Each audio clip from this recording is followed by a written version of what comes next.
El lodo se pegaba a las botas con una tenacidad fría, idéntica a la del silencio que reinaba en el campamento. Bajo un cielo gris plomizo, el teniente Ríos observaba la tienda del general Vargas, una figura de autoridad tan impenetrable como la lona que lo ocultaba. El viento helado arrastraba consigo el olor a metal y tierra húmeda, un perfume constante de guerra y desgaste. Hacía unos minutos, 2 soldados habían arrastrado a un prisionero hasta el centro del patio improvisado, arrojándolo de rodillas sin ninguna ceremonia. Era un bulto anónimo, cubierto de barro y agotamiento, la cabeza gacha en una postura de derrota absoluta. Los hombres del batallón formaron un círculo tenso a su alrededor, sus miradas duras, sus manos cerca de las armas. No había juicio, solo una condena suspendida en el aire, esperando la palabra final del hombre que era ley en aquel desolado rincón del mundo.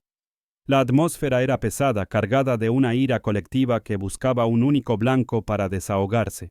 La lona de la tienda se abrió con un movimiento brusco y el general Vargas emergió. Su presencia solidificó el aire. Era un hombre de 60 años cuya vida entera estaba tallada en las líneas de su rostro y en la rigidez de su espalda.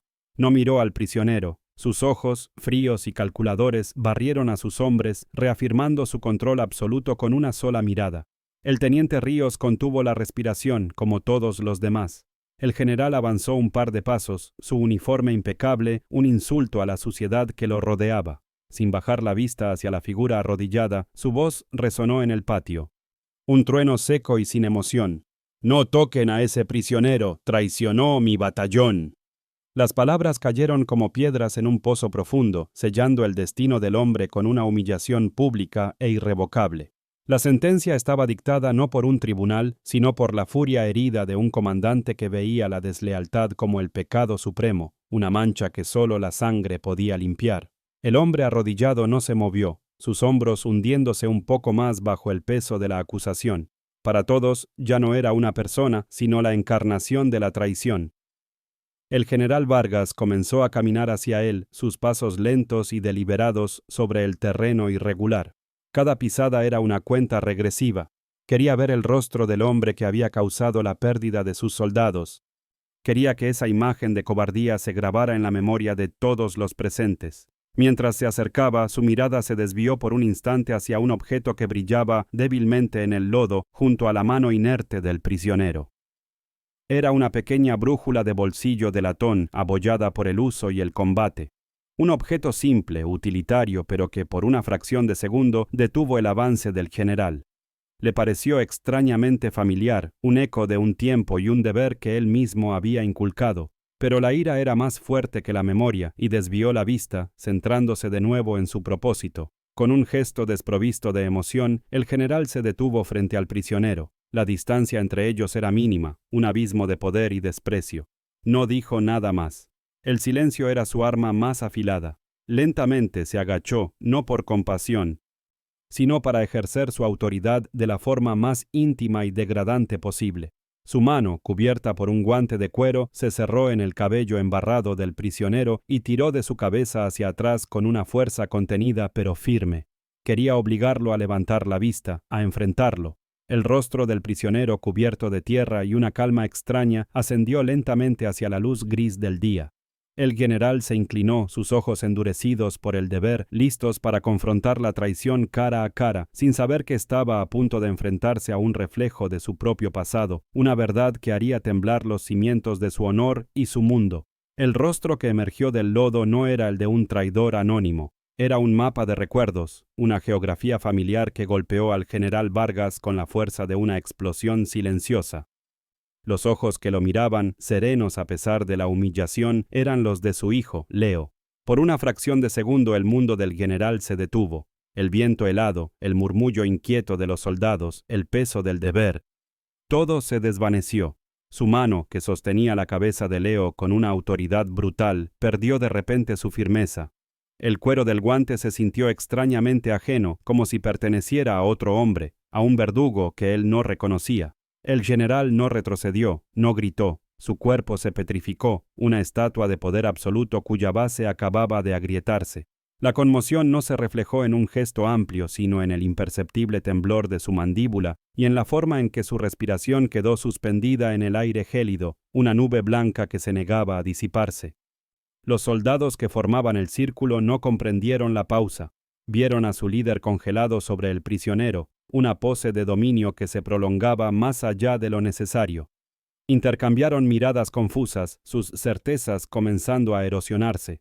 Solo el teniente Ríos, de pie a una distancia respetuosa, percibió el cambio. Vio la rigidez en los hombros del general convertirse en una tensión diferente, una que no nacía de la ira, sino de una fractura interna. Observó cómo los nudillos del general se blanqueaban no por la fuerza con la que agarraba al prisionero, sino por el esfuerzo de contener un terremoto emocional. Ríos sintió una punzada de inquietud, una curiosidad casi dolorosa. La narrativa simple de traición y castigo se había deshecho en un instante, reemplazada por un misterio profundo y personal que se desarrollaba en el silencio entre un padre y un hijo, un juez y su propia sangre arrodillada en el barro. Leo no suplicó. No había miedo en su mirada, ni el desafío insolente que el general esperaba encontrar en el rostro de un desertor. En su lugar había una calma profunda, una especie de tristeza resignada que parecía dirigida no a su propia situación, sino a su padre. Sus ojos, del mismo color que los del general, no reflejaban la imagen de un comandante, sino la de un hombre perdido en su propio laberinto de honor. Fue este silencio, esta ausencia de la reacción esperada, lo que constituyó el primer acto de resistencia. Leo se negó a encajar en el papel que le habían asignado. No era un traidor pidiendo clemencia ni un cobarde temblando ante la muerte. Era simplemente un hombre que sostenía la mirada de su padre, esperando no un veredicto, sino una chispa de reconocimiento, no del general, sino del hombre que una vez le enseñó a orientarse por las estrellas.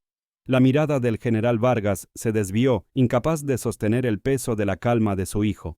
Sus ojos cayeron de nuevo sobre el objeto de latón que brillaba en el fango, la brújula. Ahora el recuerdo era nítido, doloroso.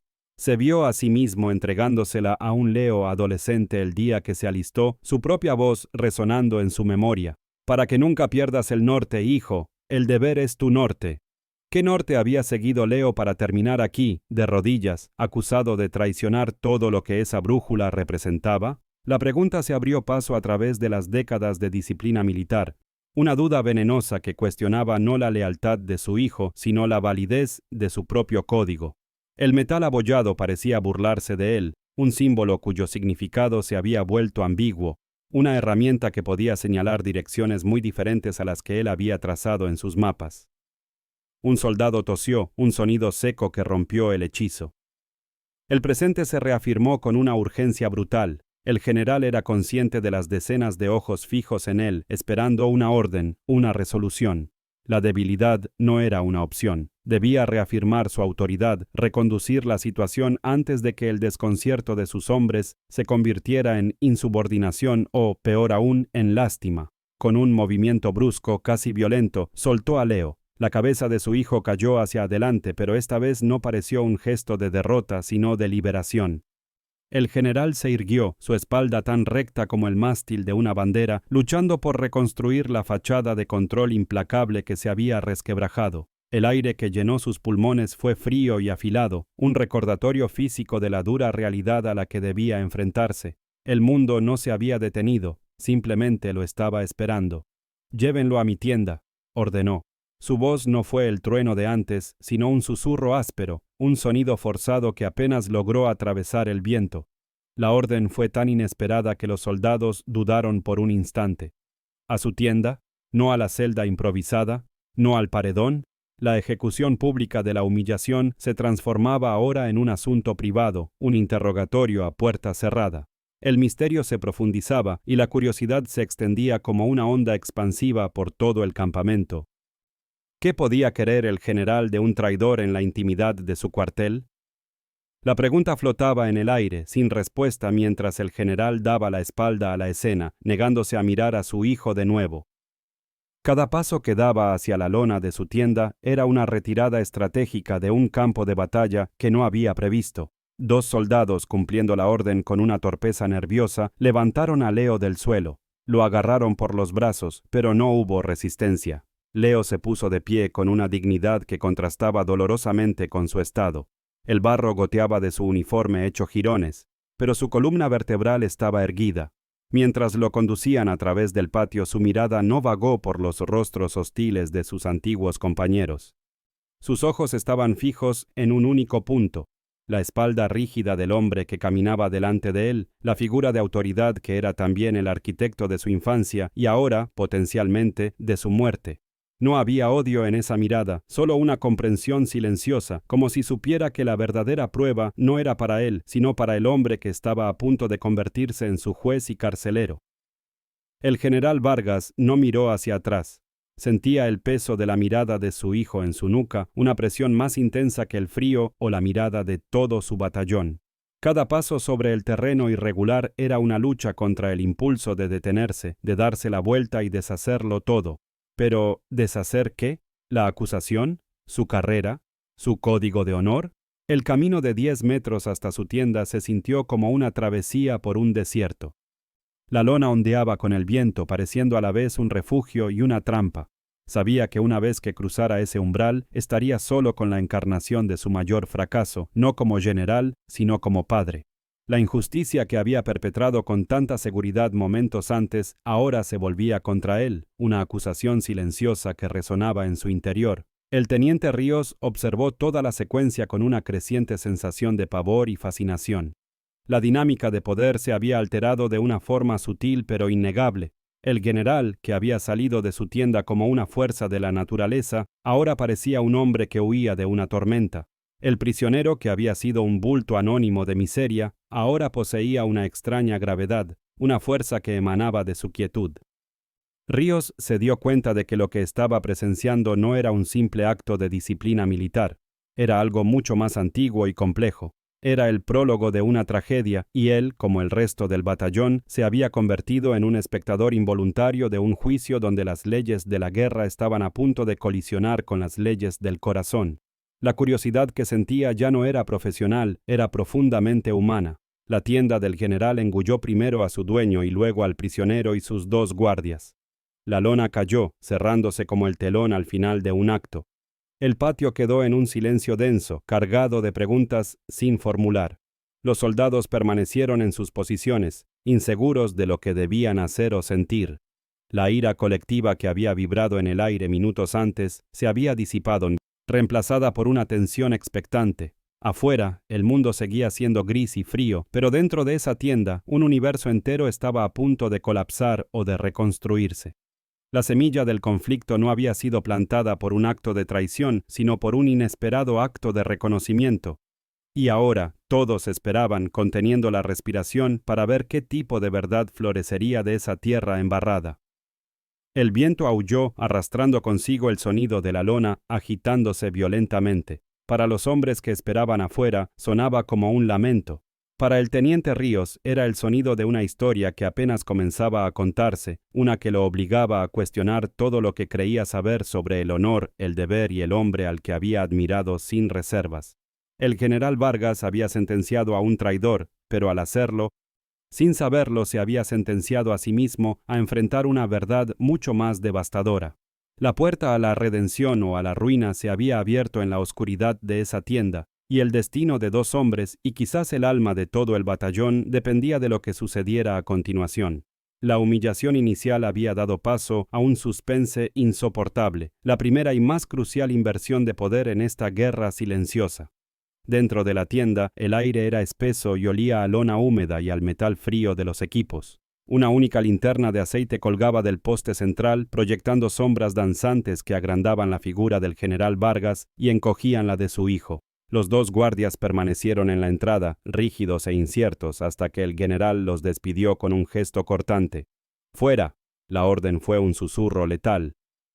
Una vez solos, el silencio se volvió una presión física, un vacío que el general llenó con su desprecio.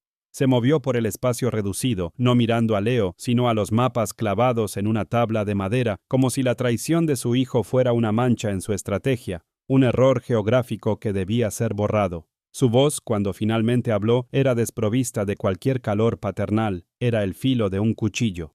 ¿Sabes cuántos hombres perdí por tu cobardía? No te traje aquí para escuchar excusas. Te traje para que entiendas el precio de deshonrar mi nombre y este uniforme. Cada palabra era un golpe calculado, diseñado no para obtener información, sino para desmantelar la dignidad de Leo pieza por pieza. Leo no respondió de inmediato, su calma una isla en medio de la tormenta controlada de su padre. Levantó la vista, sus ojos adaptándose a la penumbra, y en ellos no había culpa, sino una claridad que el general confundió con arrogancia. No fue cobardía, dijo Leo, su voz baja pero firme. Fue una elección. La palabra elección pareció encender una furia helada en Vargas. Se giró bruscamente, su rostro una máscara de incredulidad y rabia. ¿Elección? Los soldados no eligen, obedecen. Te enseñé eso desde que eras un niño.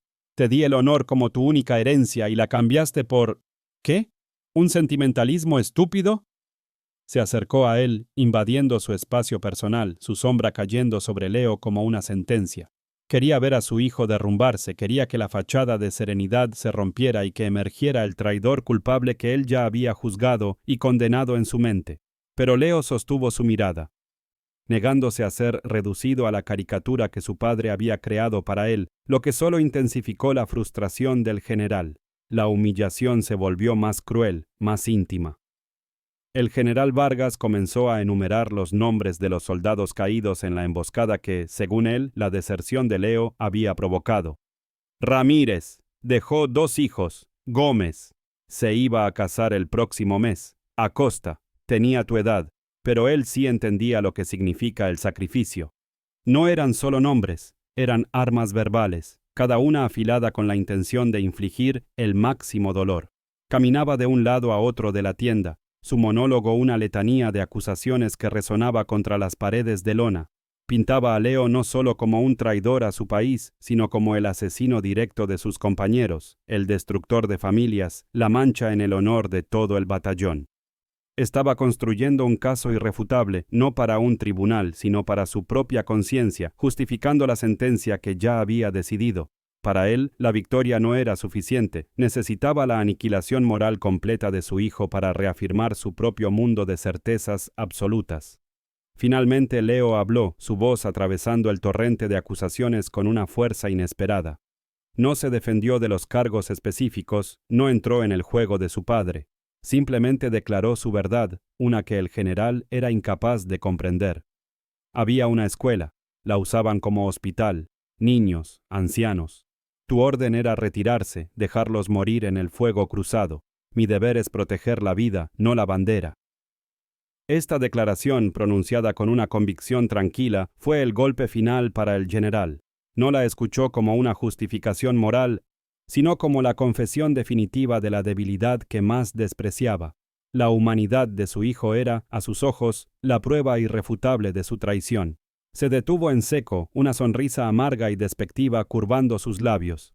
«Así que es eso», dijo, su voz goteando sarcasmo. «Un héroe. Salvaste al enemigo y condenaste a los tuyos. La traición en su forma más pura y arrogante». En ese momento el general Vargas creyó haber ganado. Tenía la confesión, la prueba de la podredumbre moral que extirparía de raíz. Con su convicción reafirmada y su furia solidificada en una fría resolución, el general Vargas actuó.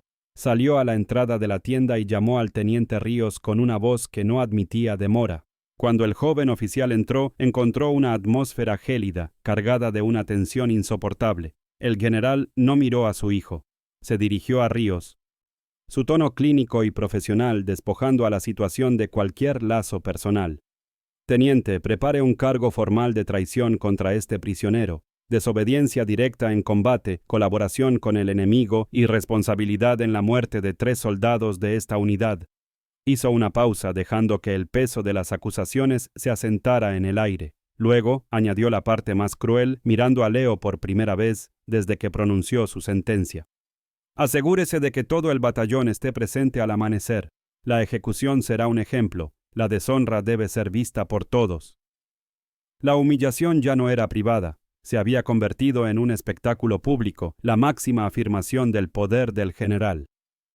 El teniente Ríos se quedó paralizado por un instante, su mirada saltando del rostro impasible del general al de Leo, que permanecía de pie, extrañamente sereno. Ríos podía sentir la injusticia como algo físico, un sabor amargo en la boca, pero era un soldado y la cadena de mando era absoluta. Asintió con la cabeza, un movimiento casi imperceptible. Sí, mi general. La formalidad de la respuesta selló el destino de Leo. El general Vargas, en su cúspide de arrogancia, sintió una oleada de control restaurado. Había enfrentado la insubordinación no solo de un soldado, sino de su propia sangre, y la había aplastado. Creía que estaba salvando el alma de su batallón, purgando la debilidad para restaurar el orden. No vio la fortaleza moral de su hijo, solo la aberración que debía ser eliminada. Su mundo, construido sobre reglas de hierro y obediencia ciega, volvía a estar seguro. La duda que había sentido en el patio se había extinguido, reemplazada por la certeza helada de un juez que no conoce la misericordia. Vargas le dio la espalda a ambos, un gesto de despido final que comunicaba que el asunto estaba cerrado y que Leo ya no existía para él. Sobre una pequeña mesa de campaña, junto a un mapa manchado de barro, yacía la brújula de latón que un soldado había recogido del patio. El general la tomó. El metal se sentía frío y ajeno en su mano. Por un segundo la sostuvo, el peso del recuerdo de un día lejano entregándosela a un joven idealista, amenazando con resurgir. Pero aplastó la emoción con un esfuerzo de voluntad. Con un movimiento rápido y lleno de desdén, caminó hacia la entrada de la tienda y arrojó la brújula fuera, al lodo. El pequeño objeto dorado describió un arco en el aire gris y aterrizó con un chapoteo casi inaudible. Era el último vínculo. Roto y desechado. Para el general, la justicia estaba en marcha. Para el resto del mundo, la noche más oscura acababa de comenzar. El teniente Ríos salió de la tienda con el peso de una sentencia ajena sobre sus hombros. El frío del exterior no era nada comparado con el hielo que había sentido en la voz del general. La orden de preparar un cargo de traición y una ejecución pública resonaba en su mente, una disonancia brutal con la calma que había visto en los ojos del prisionero. Caminó a través del patio, sus botas hundiéndose en el mismo lodo que había cubierto al hombre condenado. Los soldados lo observaban en silencio, sus rostros una mezcla de confusión y una obediencia inquieta. Esperaban una explicación, una reafirmación del orden, pero Ríos no tenía nada que ofrecerles más que su propia incertidumbre. La justicia, que antes parecía una línea clara y definida en el campo de batalla, ahora se había convertido en un laberinto de sombras y dudas personales, un territorio para el cual ningún entrenamiento lo había preparado. Al pasar junto a la entrada de la tienda del general, sus ojos se posaron en un pequeño objeto metálico que brillaba débilmente entre el fango. Era la brújula de latón, descartada y medio sumergida en la tierra fría. Se detuvo por un instante el viento azotando su rostro. Aquel objeto, arrojado con tanto desdén, parecía ahora un testigo silencioso de una tragedia en desarrollo. Era un símbolo de dirección abandonado, de un norte perdido. Ríos sintió el impulso de recogerla, de rescatarla del olvido, pero se contuvo. Tocarla sería como interferir en un ritual sagrado y terrible del que no formaba parte. Siguió su camino. Pero la imagen de la brújula se quedó grabada en su retina, una premonición de que el verdadero juicio no se llevaría a cabo al amanecer, sino en la oscuridad de la conciencia de un solo hombre. Dentro de la tienda, el general Vargas se encontró atrapado en un silencio que ya no le pertenecía. Leo permanecía de pie donde lo había dejado, su presencia llenando el espacio de una manera que la imponente figura del general ya no podía. Vargas se movió hacia su mesa de campaña, intentando refugiarse en la familiaridad de sus mapas y estrategias. Sus dedos trazaron las líneas topográficas, las rutas de avance y retirada, pero la geografía que tenía delante era un borrón sin sentido. El verdadero territorio inexplorado estaba a sus espaldas, en la figura silenciosa de su hijo. Cada segundo que pasaba el silencio se hacía más denso, más acusador. Ya no era una herramienta de intimidación que él manejaba, sino un espejo que reflejaba la fisura que se había abierto en el fundamento de su mundo. Intentó aferrarse a su ira, a la justa indignación de un comandante traicionado. Reconstruyó en su mente la escena de la emboscada, el informe de las bajas, el rostro de los hombres perdidos. Buscó el combustible para su desprecio, para la fría resolución que necesitaba para llevar a cabo la sentencia. Pero la imagen que se superponía a todo era la de los ojos de Leo, no desafiantes ni suplicantes, sino llenos de una incomprensible serenidad. Era una calma que desarmaba su furia, que la convertía en algo hueco y performativo. Se dio cuenta, con una punzada de pánico, de que el hombre que tenía delante no encajaba en la definición de traidor. Un traidor se quiebra, miente, se justifica. Leo simplemente esperaba como si supiera que la verdad no necesitaba ser defendida, solo necesitaba tiempo para emerger. Incapaz de soportar más la quietud, el general se giró. Su intención era lanzar otra andanada de acusaciones, romper esa compostura insoportable con el peso de su autoridad. Pero las palabras se atascaron en su garganta. Observó a Leo y por primera vez notó un detalle minúsculo.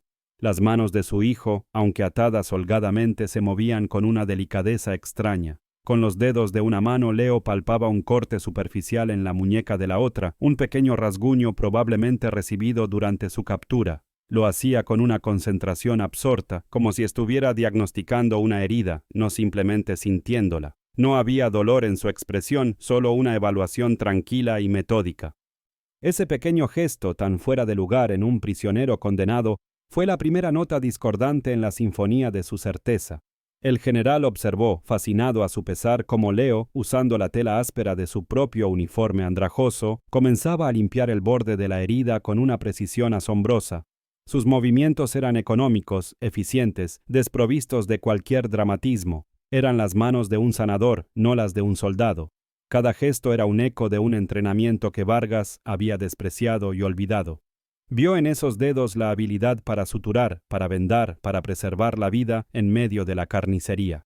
En ese instante la imagen del traidor que había construido con tanto esmero comenzó a desmoronarse, reemplazada por la del médico de combate que su hijo siempre había querido ser.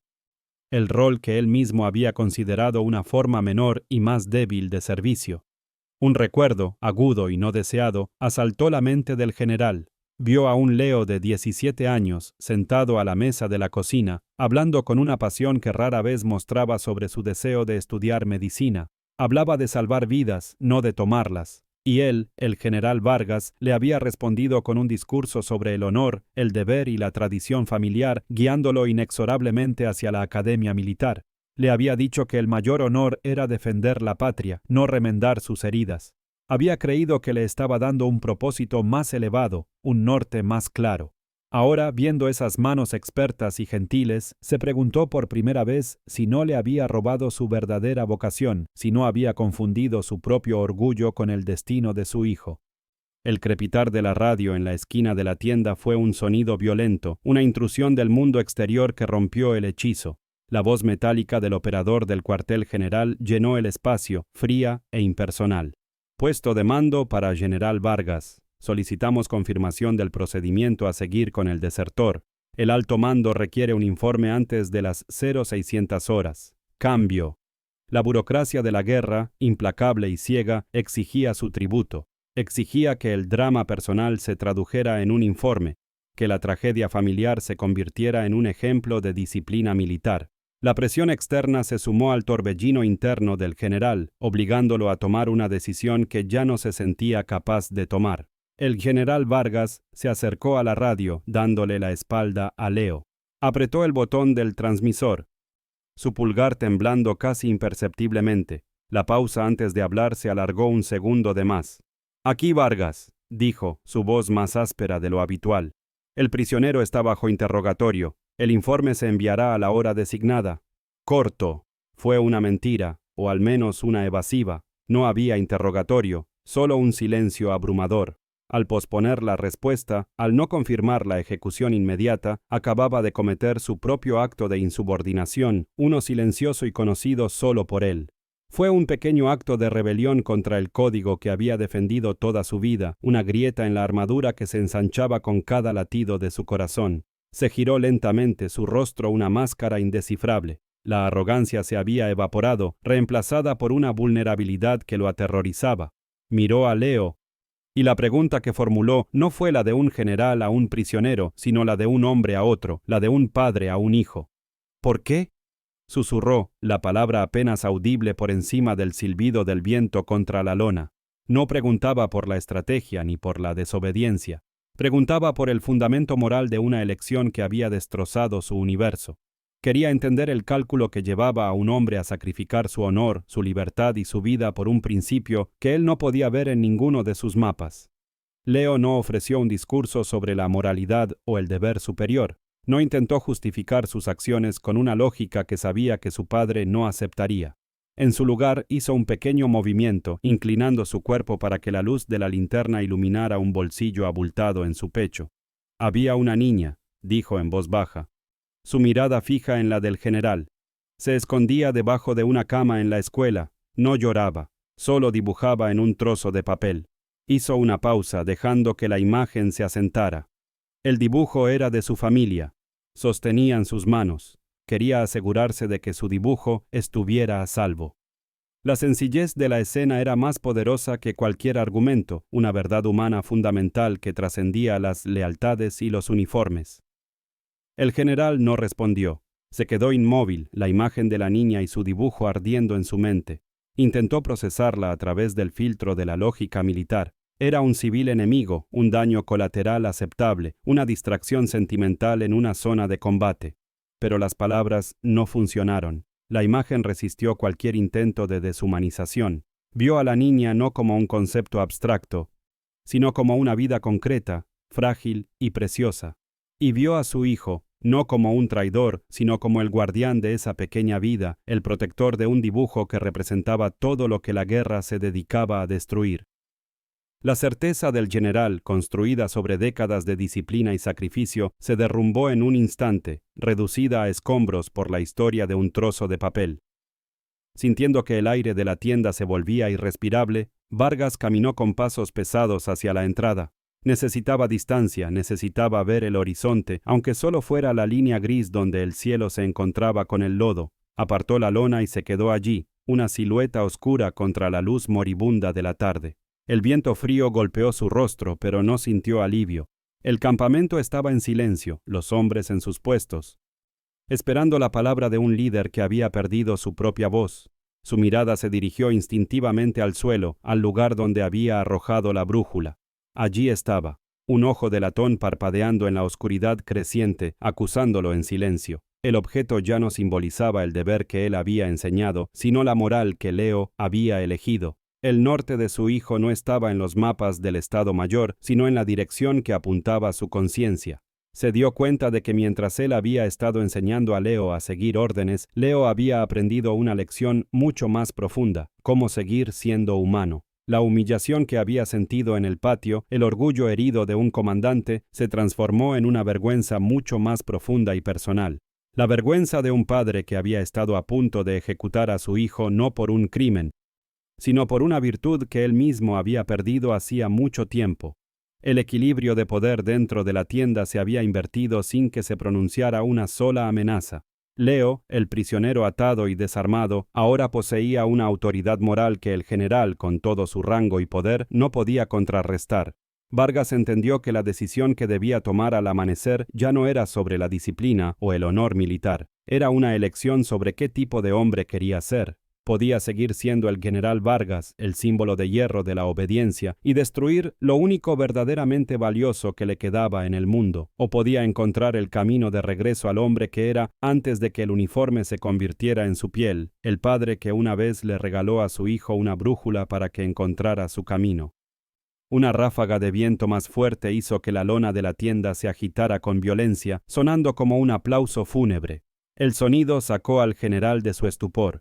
Aún no sabía qué haría, qué diría a sus hombres o al alto mando. Solo sabía una cosa con una claridad dolorosa: la narrativa simple de traición y justicia se había terminado. La noche que se cernía sobre el campamento no traería descanso, sino una vigilia en la que tendría que enfrentarse no a un prisionero, sino al reflejo de su propia alma rota. La virada silenciosa se había completado. La expectativa de lo que vendría a continuación colgaba en el aire, tan pesada y fría como la inminente oscuridad. El teniente Ríos, observando desde la distancia, vio la figura del general inmóvil en la entrada de la tienda. No podía ver su rostro, pero la postura de aquel hombre, normalmente tan erguida e inquebrantable, parecía ahora cargada con el peso del mundo. Vio una vacilación, una quietud que nunca antes había presenciado en su comandante, y en ese momento una extraña sensación de alivio se mezcló con su ansiedad. No entendía lo que había sucedido dentro de la tienda, pero percibía el cambio en el aire, la sutil alteración en el campo de fuerza que rodeaba al general. Supo, con una certeza instintiva, que la ejecución programada para el amanecer ya no era una conclusión inevitable. Algo había cambiado. La verdad, o una parte de ella, había comenzado a abrirse paso.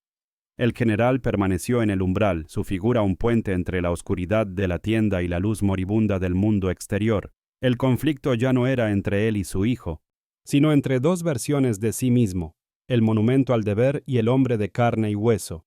La elección que enfrentaba era aterradora porque cada camino implicaba la muerte de una parte de él.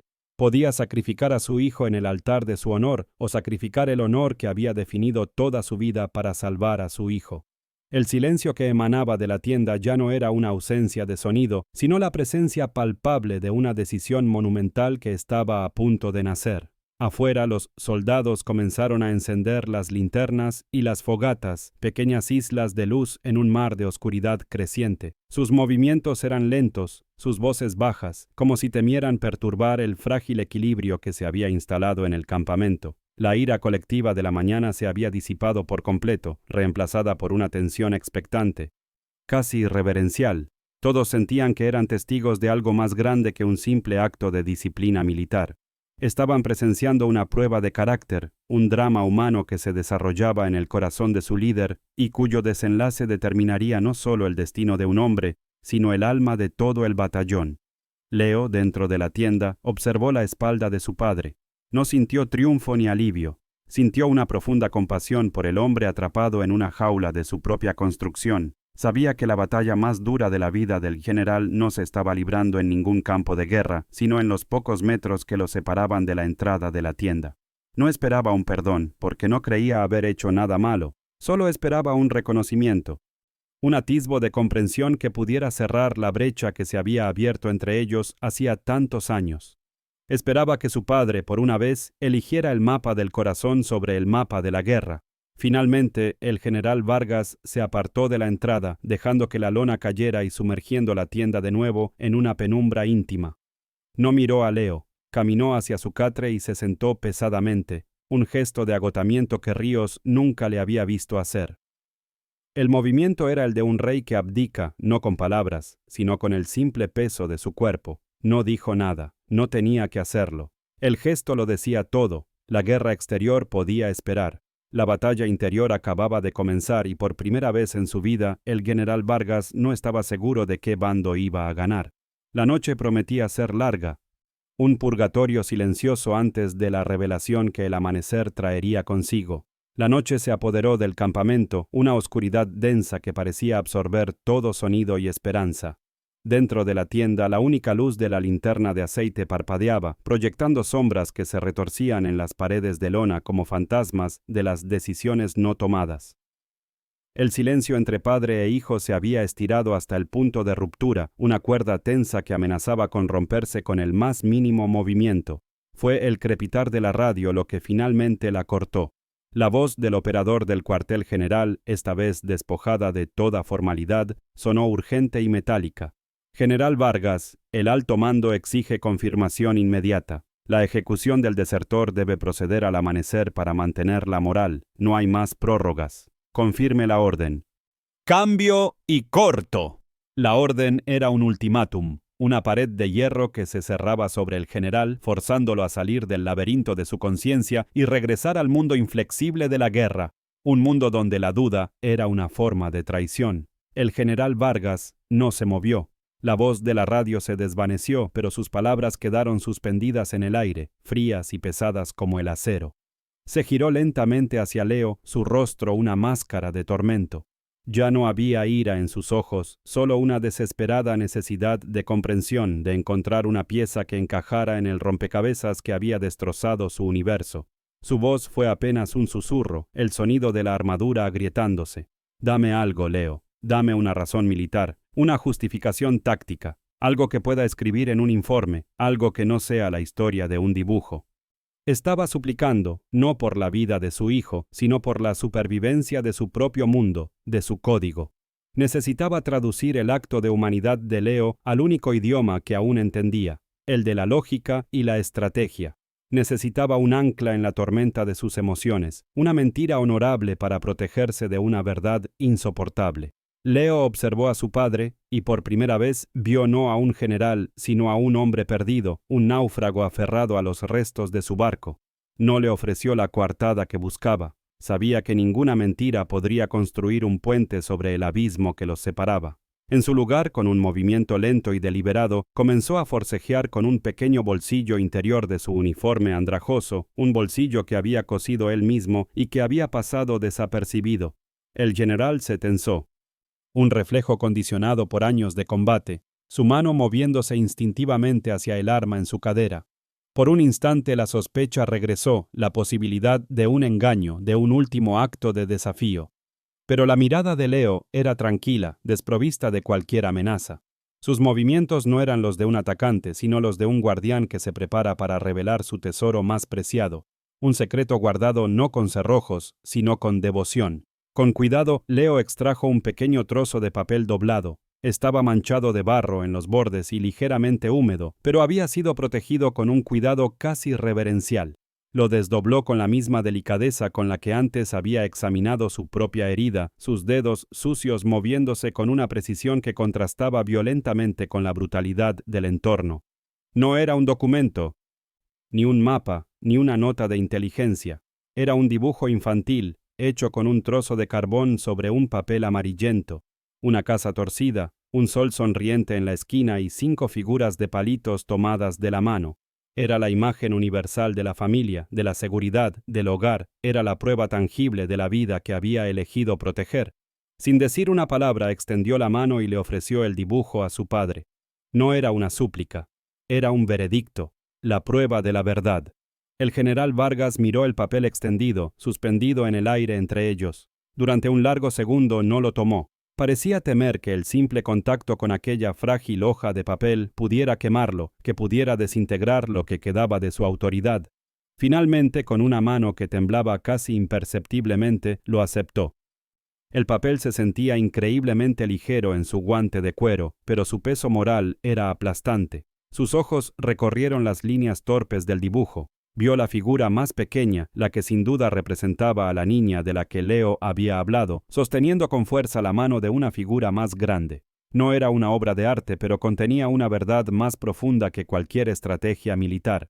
Era la razón por la que existían los ejércitos, los uniformes y las banderas. Para proteger precisamente eso, la inocencia capturada en un trozo de papel. Y en ese instante, el general se quebró. No hubo un grito, ni lágrimas. Fue un colapso silencioso, una implosión del alma. La imagen del dibujo se superpuso a un recuerdo enterrado. Una tarde lejana, en un jardín, con un Leo de 5 años entregándole un dibujo similar. Uno que él había guardado en su billetera durante años antes de que el deber lo endureciera y lo hiciera olvidar. El general, el estratega, el símbolo de la disciplina, desapareció. En su lugar quedó un padre que se dio cuenta de que, en su afán por enseñar a su hijo a ser un soldado, había olvidado enseñarle a ser un hombre, solo para descubrir que su hijo lo había aprendido por sí mismo, de la manera más dura y pura posible. La brújula que le había regalado a Leo no estaba perdida, simplemente apuntaba a un norte que él ya no era capaz de ver. El silencio en la tienda se volvió sagrado. El mundo exterior, con su guerra y sus órdenes, dejó de existir. El poder no solo se había invertido, se había redefinido. La verdadera fuerza no residía en el rango ni en la capacidad de dar órdenes de vida o muerte. Residía en la calma de Leo, en su inquebrantable adhesión a un principio superior. El prisionero se había convertido en el juez y el general en el acusado. La vergüenza que sintió Vargas fue una quemadura lenta y profunda, no por haber sido desobedecido, sino por haber estado a punto de cometer el acto más monstruoso de su vida, castigar la virtud como si fuera un crimen.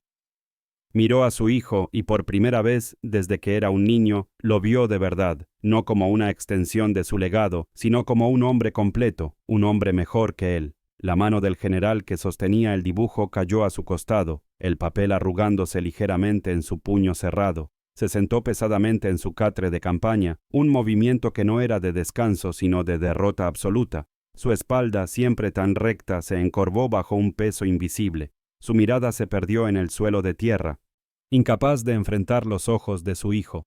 La catarsis llegó no con un estallido, sino con este silencio abrumador, esta quietud que lo despojaba de todas sus defensas. El público, junto con el teniente Ríos, que podría haber estado observando desde una rendija en la lona, sentiría una oleada de alivio y satisfacción moral. La arrogancia había sido derrotada no por la fuerza, sino por la simple verdad de un dibujo infantil, y la justicia, la verdadera justicia, finalmente había encontrado su voz en el silencio. La radio volvió a crepitar, una llamada insistente desde un mundo que ya no importaba. «General Vargas, responda. El alto mando espera. ¿Cuál es su orden?»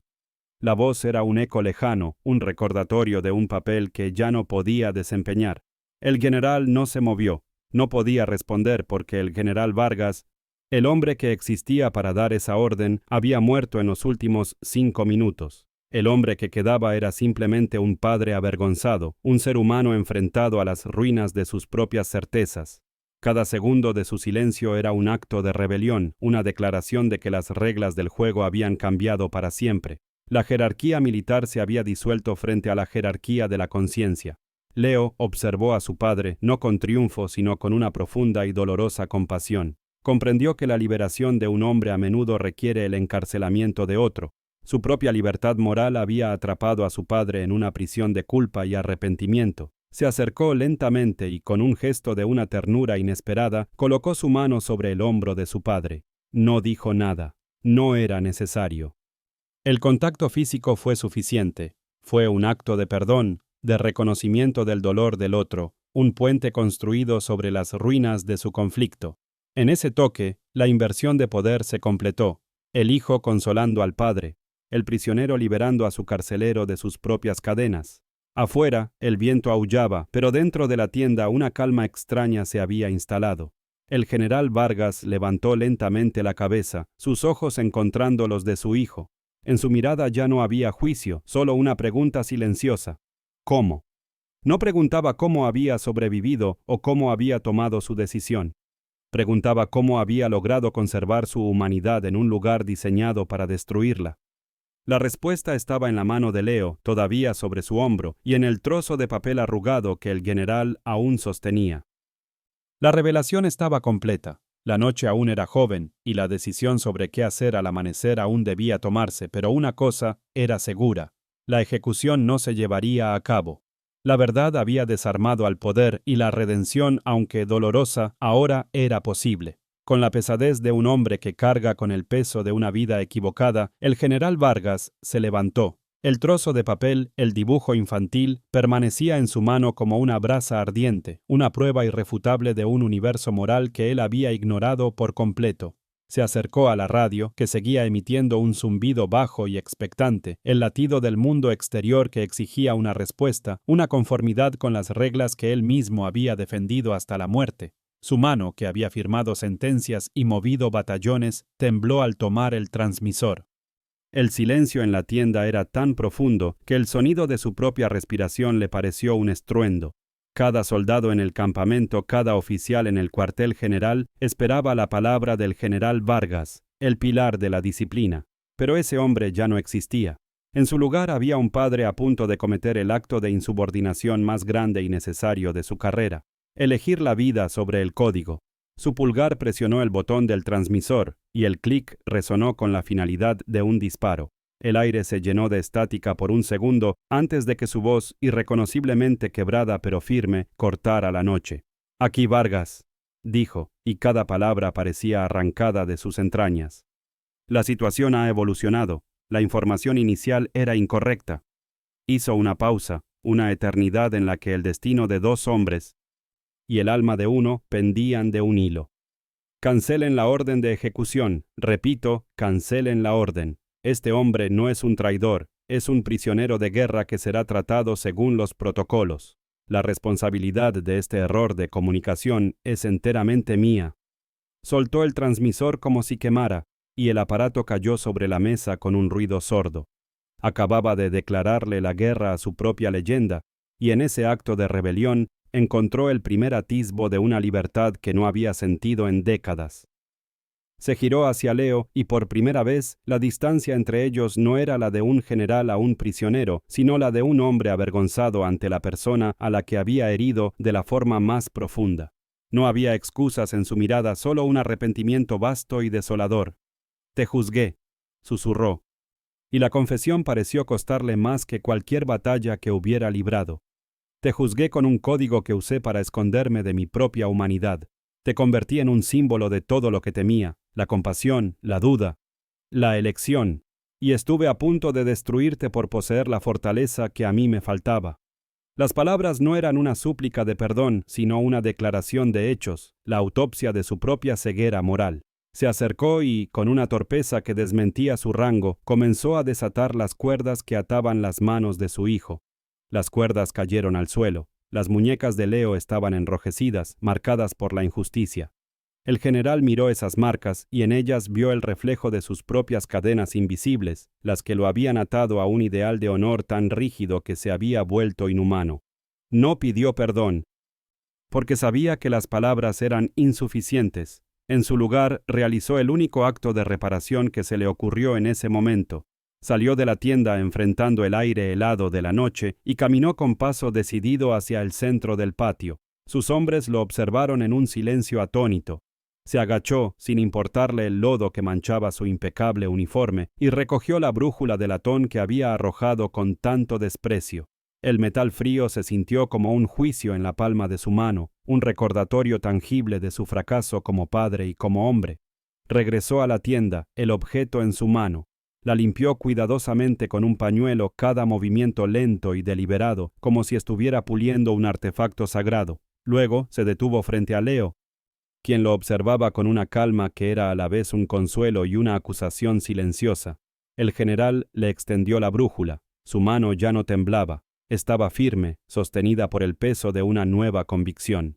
«Me pasé la vida enseñándote a seguir una dirección», dijo, su voz ronca por la emoción contenida. «Pero fuiste tú quien me recordó que el verdadero norte no está en ningún mapa. Está aquí». Y con su otra mano tocó suavemente su propio pecho, sobre el corazón. Era una confesión completa, una rendición total al código moral de su hijo, una admisión de que el verdadero guía no era el deber, sino la conciencia. Leo aceptó la brújula. El contacto de sus dedos con los de su padre fue breve, pero en ese instante se cerró una herida que llevaba abierta años. No había triunfo en su gesto, solo una profunda tristeza por el camino que su padre había tenido que recorrer para llegar a ese punto. Comprendió que la redención de su padre era también su propia liberación, no de las cuerdas, sino del peso de su desaprobación. «Todos nos perdemos a veces, papá», dijo en voz baja, usando una palabra que no había pronunciado en una década. La palabra resonó en el silencio de la tienda, no como un perdón, sino como un reconocimiento de su humanidad compartida, de su fragilidad mutua. En ese momento dejaron de ser general y soldado, juez y prisionero. Volvieron a ser simplemente un padre y un hijo encontrándose en medio de las ruinas. El general Vargas llamó al teniente Ríos. Cuando el joven oficial entró, se encontró con una escena que desafiaba toda lógica militar. El prisionero estaba de pie, libre, sosteniendo la brújula del general. El propio general parecía haber envejecido 10 años, pero había una luz en sus ojos que Ríos nunca había visto antes, la luz de la claridad. «Teniente», dijo Vargas, su tono desprovisto de su habitual autoridad de acero, pero lleno de un nuevo tipo de peso. «Prepare un informe completo para el alto mando. El soldado Leonardo Vargas actuó bajo mi autoridad implícita para proteger vidas civiles, cumpliendo con la directiva más alta de nuestro código, la preservación de la inocencia. Cualquier discrepancia en los informes anteriores es mi responsabilidad. Asumo todas las consecuencias». La orden era clara. Estaba sacrificando su carrera para salvar el honor de su hijo. Ríos, por primera vez en su carrera, no respondió con un «sí, mi general». Simplemente asintió. Una profunda muestra de respeto que trascendía la jerarquía. Comprendió que estaba presenciando un acto de valentía mucho mayor que cualquiera que hubiera visto en el campo de batalla. La valentía de admitir un error, de deshacer una injusticia, de elegir la humanidad sobre el orgullo. Vio al general mirar a su hijo y en esa mirada Ríos entendió la verdadera naturaleza del liderazgo. No se trataba de ser infalible, sino de tener la fuerza para enmendar el rumbo cuando te das cuenta de que has perdido el norte. La compasión que sintió por el general fue abrumadora, una empatía que borraba cualquier juicio previo. Vio a un hombre no en su caída, sino en su verdadero ascenso. Mientras Ríos se retiraba para cumplir la orden, el general se acercó a la pequeña mesa de campaña donde aún reposaba el dibujo de la niña. Lo tomó con una delicadeza infinita, como si fuera el documento más importante del mundo. Lo miró largamente y luego se lo devolvió a Leo. «Esto es tuyo», dijo. «Tú te lo ganaste». No se refería solo al papel, sino a la brújula moral que representaba. Era el trofeo de una batalla que no se había librado con balas, sino con principios. Leo tomó el dibujo y lo dobló con cuidado, guardándolo de nuevo en el bolsillo interior de su uniforme. El símbolo de su traición se había convertido en la prueba de su honor, validado por el hombre que más necesitaba que lo entendiera. La tensión que había llenado la tienda se disipó por completo, reemplazada por una calma frágil pero real. Afuera, la noche seguía su curso, indiferente al drama humano que se había desarrollado, pero dentro de esa tienda de lona el universo había sido reordenado. El poder ya no residía en las insignias de un uniforme, sino en la capacidad de reconocer el valor del otro. El general Vargas, despojado de su arrogancia y su certeza, se sentía extrañamente ligero. Había perdido una guerra contra su propio dogma, pero había ganado algo infinitamente más valioso, la oportunidad de reconstruir un puente hacia su hijo. Sabía que el amanecer traería consigo un juicio del alto mando, la posible ruina de su carrera, la vergüenza ante sus superiores. Pero por primera vez en mucho tiempo no le importaba. Había encontrado un nuevo norte y estaba dispuesto a seguirlo sin importar el costo. La redención no fue un momento, sino un proceso que comenzó con un toque, una palabra y la devolución de un objeto. Fue el desmantelamiento de una fortaleza de orgullo, ladrillo por ladrillo, hasta que solo quedó la vulnerable estructura de un hombre que había olvidado cómo amar.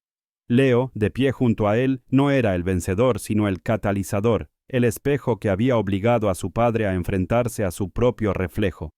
La curación había comenzado, no con la absolución, sino con el reconocimiento mutuo del dolor.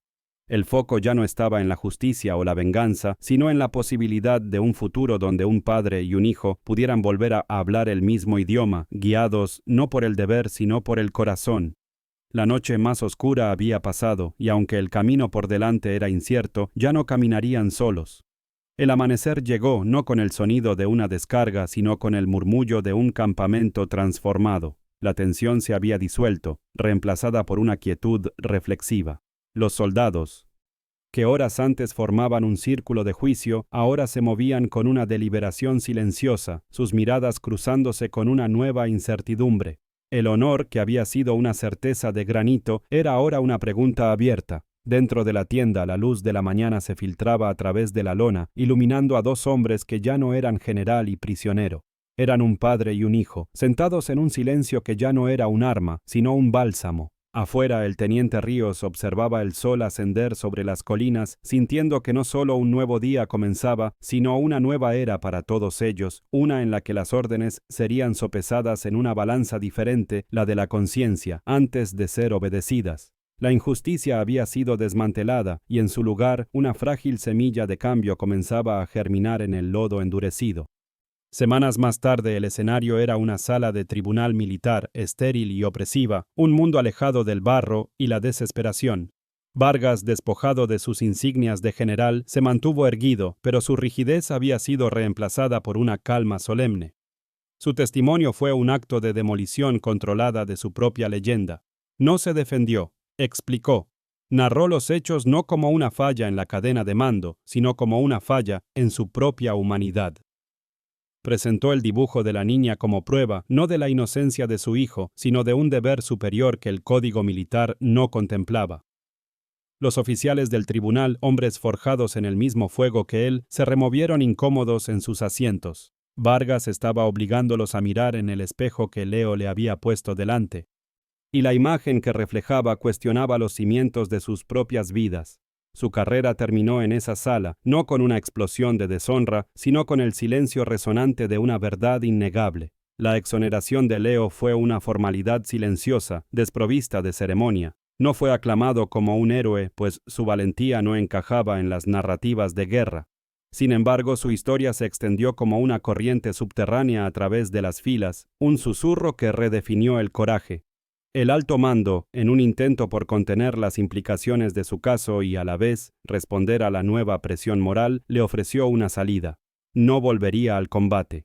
En su lugar le encomendaron la creación y dirección de una nueva unidad, un cuerpo médico de respuesta rápida dedicado exclusivamente a la ayuda humanitaria en zonas de conflicto. Era un reconocimiento tácito de que su visión del deber era, quizás, la que el ejército necesitaba para no perder su alma. Leo aceptó, no con un sentido de victoria, sino con la tranquila determinación de un hombre al que finalmente se le permitía seguir el único camino que su corazón había conocido. Meses después, el gris plomizo del campamento militar había sido reemplazado por los colores terrosos y vibrantes de un campo de refugiados. El aire, espeso por el polvo y el sol, estaba lleno de los sonidos de la vida. El llanto de un bebé, la risa de los niños, el murmullo de 1000 conversaciones en un idioma extranjero. En el centro de todo, bajo una lona que ofrecía una sombra precaria, estaba Leo. Vestido con unos sencillos pantalones cargo y una camiseta, se movía con una gracia eficiente entre los enfermos y los heridos. Su autoridad no emanaba de un rango, sino de una competencia tranquila y una empatía que se leía en sus manos. Mientras vendaba la pequeña mano de una niña que lo miraba con ojos enormes y asustados, era evidente que había encontrado su verdadero campo de batalla, un lugar donde cada victoria se medía no en territorio ganado, sino en una vida salvada, en un dolor aliviado. Un hombre mayor se acercó a la clínica improvisada, caminando con una lentitud que hablaba de un largo viaje. Vestía ropas civiles sencillas y llevaba una bolsa de lona que parecía pesada. Era Vargas. La imponente presencia del general se había desvanecido, dejando atrás a un hombre cuya espalda estaba ligeramente encorvada, no por la edad, sino por el peso de la sabiduría adquirida. Se detuvo a una distancia respetuosa, simplemente observando a su hijo trabajar. En su mirada no había rastro de la antigua autoridad, solo un orgullo profundo y una paz que parecía recién descubierta. Leo levantó la vista y sus ojos se encontraron con los de su padre.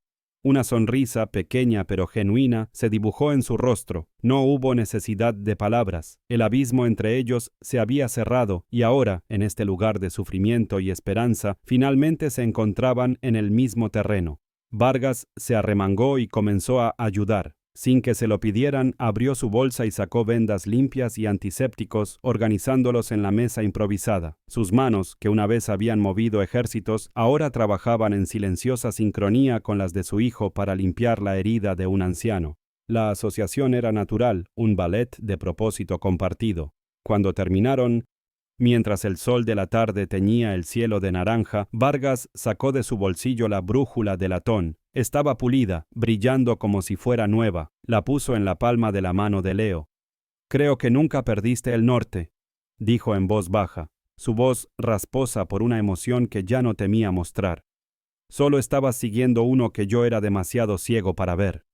El símbolo había completado su viaje, pasando de ser una orden a ser un reconocimiento, de un legado impuesto a una verdad compartida. Leo cerró su mano sobre la brújula. El metal se sentía cálido, un ancla en el caos que los rodeaba. No la guardó. En su lugar la colocó sobre la mesa junto a los suministros médicos, su rostro de latón reflejando el cielo del atardecer. Ya no era una reliquia personal, sino un recordatorio público de su misión. En ese momento, la niña a la que habían tratado antes se acercó y le entregó a Leo un trozo de papel doblado. Un nuevo dibujo, esta vez de 2 figuras, una grande y una pequeña, sosteniendo una venda juntas.